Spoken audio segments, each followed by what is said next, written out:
এমনি এই যে সম্পর্কের জায়গায় তোমার কাছে কতটা বিচ্ছিন্ন মনে হয়েছে? মানে সবাই সবার জায়গা থেকে বিচ্ছিন্ন হয়েছে কিছুটা। বছরখানেক আগে খুব ভালো সম্পর্ক ছিল, এখন তার সাথে যে তারানা হালিমের কথা যেটা বললা, এরকম কতজন মানুষ? আমার সাথে তো অনেক, কারণ আমার সাথে সবার অনেক ভালো সম্পর্ক ছিল। মানে এটা আমি এখনো, এবং আমি তাদেরকে, যাদেরকে আমি রেসপেক্ট করতাম, আমি তাদেরকে এখনো রেসপেক্ট করি।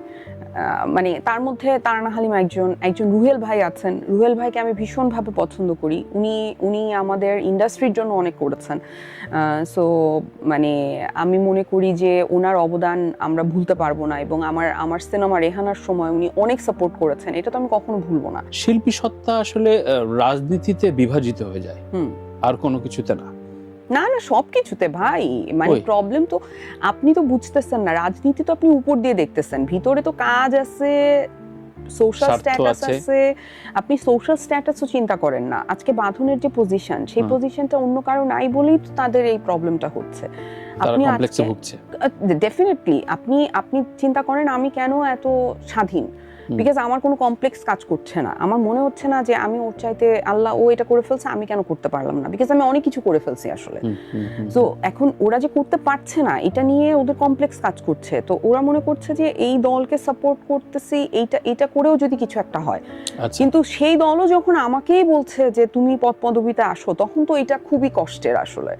এটা আমার কাছে মনে হয়, এটা আমি হলেও খুবই আপসেট হতাম যে আমি এত কিছু করছি, আমাকে বাদ দিয়ে যে আসলে খুব একটা কিছু করছে না, আতেল আতেল কথা বলে ঘুরে বেড়াচ্ছে, হ্যাঁ, কানজে চলে যাচ্ছে, এই করতেছে, আবার শিক্ষিত, মানে এর পাত্তা দিচ্ছে, আমরা যে জীবন দিয়ে দিচ্ছি পাত্তা দিচ্ছে না। এটা তো কষ্টের ব্যাপারটা। আবার বিভিন্ন সময় কথা পাল্টে গেছে। তুমি এটা ব্যাখ্যা দিয়েছো, ঠিক আছে, ওই সময় ভাবনাটা ছিল। তুমি একবার জামাত ইসলামের আমিরের খুব প্রশংসা করেছিলে, আমি এখনো করছি। এরপরে আবার জামাত ইসলাম সম্পর্কে বললে না, এই সরকার আমি চাই না। না না, আমি বলি জামাত ইসলামের আমিরের প্রসঙ্গ এটা না, প্রশ্নটা জামাত ইসলাম না। আমি এটা একটু ক্লিয়ার করি, কারণ আমি ওনার কথা আমি অবশ্যই পছন্দ করি। আমার ওদের দলের যে সাংগঠনিক অবস্থা, সেটা আমাকে খুবই ইমপ্রেস করেছে, যে তারা আসলে এতভাবে মানে ওয়েল অর্গানাইজড, হ্যাঁ, এবং প্রত্যেকে খুব ভালো করে কথা বলেন, সেটা আমাকে মুগ্ধ করেছে। কিন্তু আমি ডেফিনেটলি এইরকম কোনো দল বাংলাদেশের পাওয়ারে আসবে আমি চাই না, যে বাংলাদেশের স্বাধীনতা যুদ্ধের বিপক্ষে ছিল, এবং যে এত বেশি নারীর ব্যাপারে, নারীর স্বাধীনতা, নারীর অধিকারের ব্যাপারে এত বেশি সংকীর্ণ মনা। সো এই ঘটনার পরে তার কথা আমার ভালো লাগতেই পারে, কিন্তু তাকে আমি পাওয়ারে নাও চাইতে পারি। এই প্র্যাকটিসটাই আমাদের এখানে দরকার আমার কাছে মনে হয় তানভীর ভাই। মানে আপনি যাকে অপছন্দ করেন তার সব অপছন্দ করতে হবে, মানে তাকে সারাক্ষণ গালি দিতে হবে, এটার কোনো দরকার নাই তো।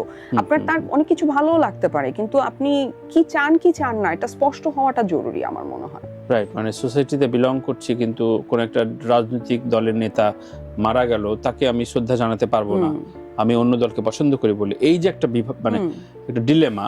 ধরেন হাদি যখন মারা গেল, মানে করা হলো, ভুল বললাম, মারা গেল না, যখন তাকে করা হলো, হাদির অনেক কথার সাথে কিন্তু আমি একমত না, কিন্তু আমি কিন্তু প্রচন্ড পছন্দ করতাম ছেলেটাকে।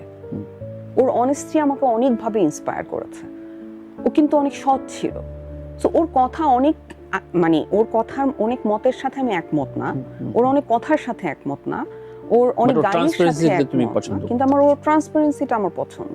তো আমি কেন এটা বলবো না? আমি কেন একটা বাংলাদেশের নাগরিক যে দিনে দুপুরে গুলিবিদ্ধ হয়ে মানে মারা গেল, আমি কেন তার জন্য প্রতিবাদ করতে পারবো না? আমার কেন তার সব কথার সাথে এগ্রি করতে হবে এই প্রতিবাদটা করার জন্য? এটার জন্য তো আমার তার সব কথার সাথে এগ্রি করার দরকার নাই।